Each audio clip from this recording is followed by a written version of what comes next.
दिल्ली के air space में या भारत के एयर स्पेस में फर्जी सैटेलाइट सिग्नल्स आ रहे हैं। फर्जी सैटेलाइट सिग्नल, उड़ानें भटक रही हैं, डाइवर्ट की जा रही हैं, सैकड़ों फ्लाइट्स में देरी हो रही है। यह आसमान में साइबर अटैक कौन कर रहा है? भारत का सबसे busy airport Delhi airport clearance दे दी है और तभी आप देखते हैं कि आपका स्क्रीन कहता है कि रुक जाइए, आप दिल्ली के ऊपर नहीं हरियाणा के ऊपर हैं।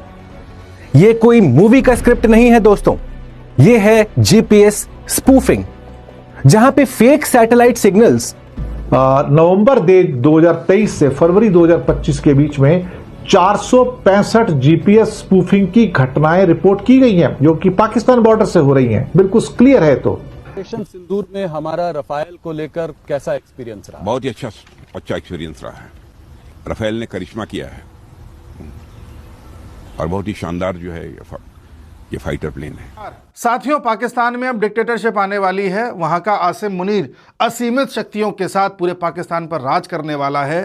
पाकिस्तान अपने यहाँ 27वां संशोधन यानी 27th कॉन्स्टिट्यूशनल अमेंडमेंट लेकर के आने वाला है, जिसके बाद कई सारी पावर्स मिलिट्री के पास आ जाएंगी। और एक तरह से, हालांकि पाकिस्तान को आज भी मिलिट्री ही चला रही है, लेकिन जो थोड़ी बहुत शक्तियां वहां के राज्यों के पास थीं या थोड़ी बहुत शक्तियां प्राइम मिनिस्टर के पास थीं, वो सब भी अब मिलिट्री पर आ जाएंगी। और मिलिट्री में भी अभी आप देख रहे हो आसिम मुनीर, जो कि अपने आप को फील्ड मार्शल कहता है, हमारी नज़र में फील्ड मार्शल है, वो एक और पद ऐसा बना रहा है जिस पद पर वो काबिज हो जाएगा और अगले 5 साल तक वहां रह सकता है।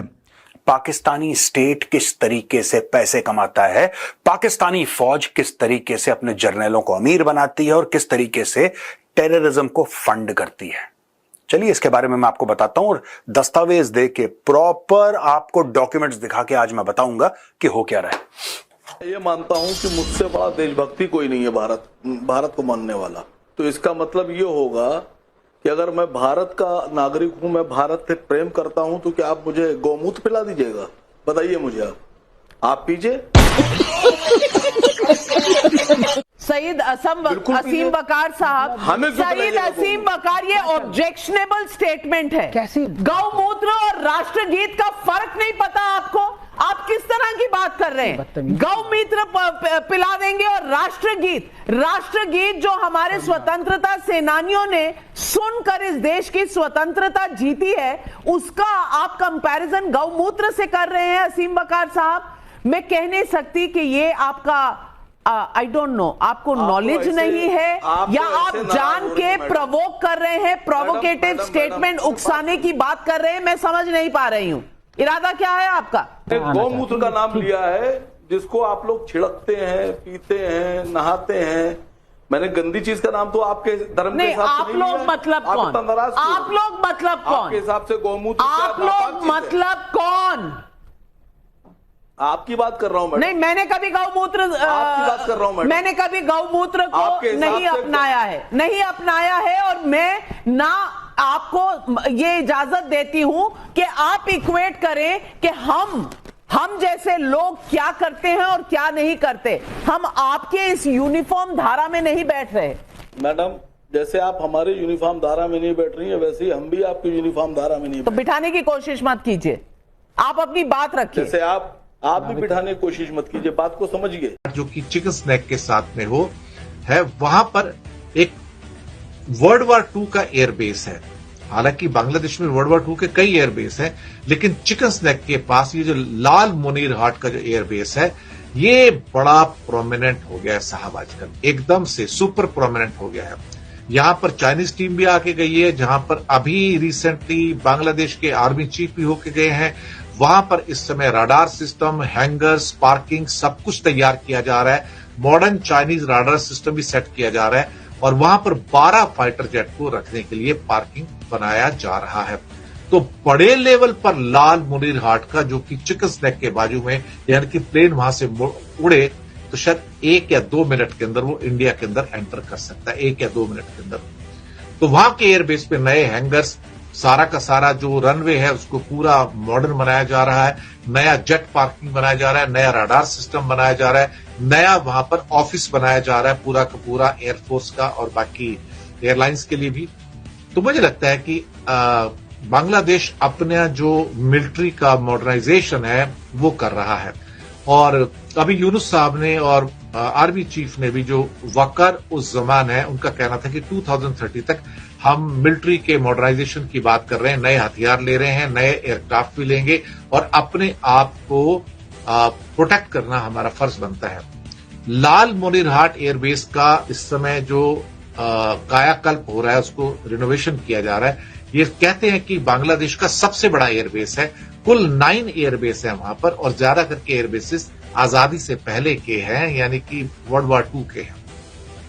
यहां पर फिलहाल 10-12 फाइटर जेट रखे जा सकते हैं और कुछ नए यहां पर लाए जा रहे हैं। क्या कहते हैं कि रडार सिस्टम, वो सारे के सारे जो है वो चाइनीज होंगे वहां पर।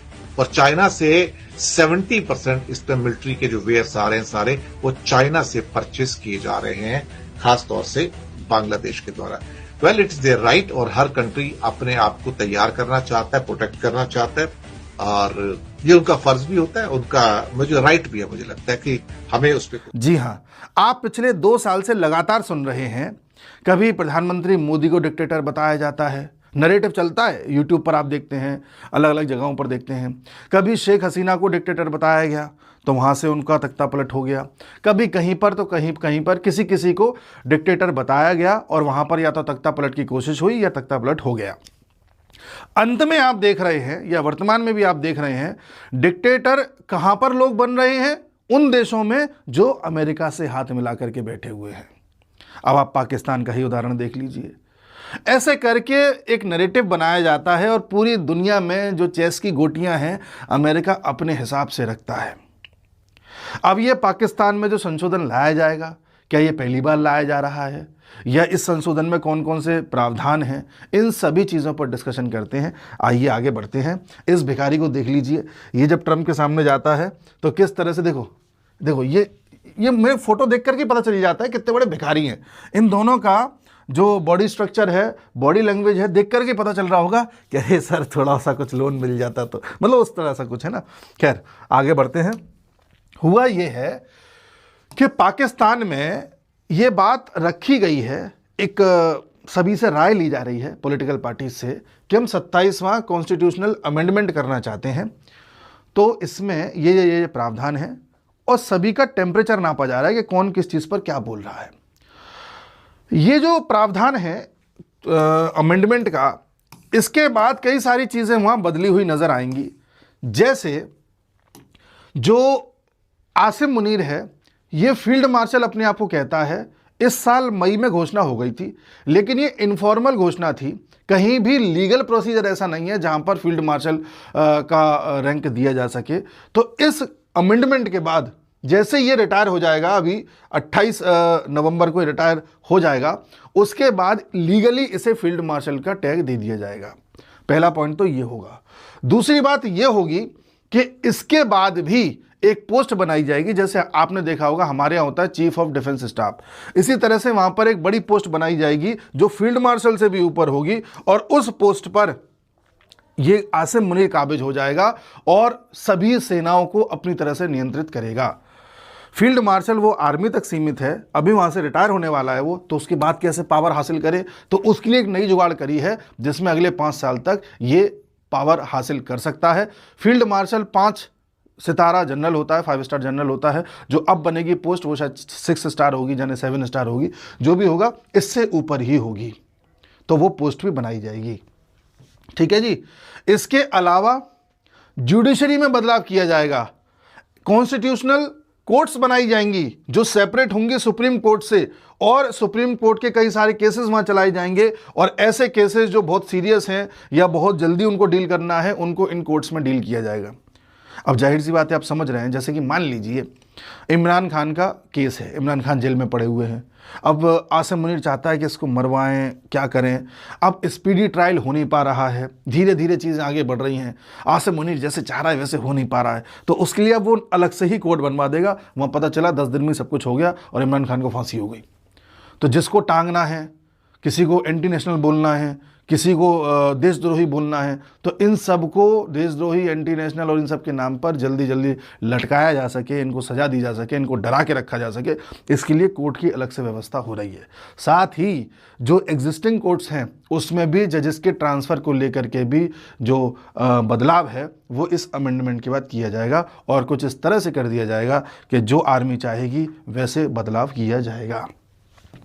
उसके बाद प्रोविंशियल पावर्स, जैसा कि आप जानते हैं पाकिस्तान में केंद्र सरकार है और राज्य सरकारें हैं, तो कुछ शक्तियां ऐसी हैं जो राज्य सरकारों के पास हैं, जिनमें से फैमिली प्लानिंग एक है, जिसमें एजुकेशन है, हेल्थ है, लोकल गवर्नेंस है। ये सारी जो शक्तियां अभी राज्य सरकारों के पास हैं, इनमें से ज़्यादातर शक्तियां वापस से केंद्र के पास आ जाएंगी और कहीं ना कहीं मिलिट्री के इशारे पर चलेंगी। आप कहेंगे कि ये सब हो रहा है, क्या ये इस शक्तियों का स्थानांतरण पहले भी हुआ है, ये ट्रांसफ़र ऑफ पावर्स पहले भी कभी हुआ है? तो मैं आपको एक हिस्ट्री की बात बता दूं। पाकिस्तान में जैसे 27वां संशोधन होने वाला है, अमेंडमेंट होने वाला है, ऐसे ही 8वां हुआ था, 8th 1988 में हुआ था और इसे किया था जिया उल हक ने। जिया उल हक ने क्या किया था कि जितनी भी पावर्स प्राइम मिनिस्टर के पास होती थी वो सारी पावर्स प्रेसिडेंट को दे दी गई, ज़्यादातर, मतलब प्रेसिडेंट को ज़्यादा पावरफुल बना दिया गया था क्योंकि खुद प्रेसिडेंट था। तो इसने ज़्यादातर शक्तियाँ प्रेसिडेंट की तरफ केंद्रित कर दी थी। जैसे हमारे देश में आप जानते हो शक्तियाँ प्राइम मिनिस्टर के पास होती है, प्रेसिडेंट की जो पोजीशन है वो सेरिमोनियल है। तो इसी तरह से इन्होंने प्राइम मिनिस्टर या जो जितनी भी पार्लियामेंट की शक्तियाँ थी वो अपने पास केंद्रित कर ली और इस तरह से लंबे समय तक पाकिस्तान में ये 8वां संशोधन लागू रहा। हालांकि बीच बीच में चुनाव हुए तो लोगों ने कहा कि हम इसे हटा देंगे, जैसे बेनज़ीर भुट्टो थी, बेनज़ीर भुट्टो ने कहा था कि भाई जैसे इलेक्शन होता है, इलेक्शन के बाद हम इसको हटा देंगे, लेकिन बेनज़ीर भुट्टो पूर्ण बहुमत में नहीं आ पाई, नहीं हट पाया। लंबे समय तक ये प्रभाव में रहा और पाकिस्तान में प्रेसिडेंट ही ताकतवर रहा। ठीक है, उसके बाद 18th अमेंडमेंट आया, 18वां, ये 2010 में आया था, जिसे जरदारी ने साइन किया था। इसमें वापस से क्या हुआ, प्रेसिडेंट के पास जो काफ़ी हद तक शक्तियाँ आ गई थी उनको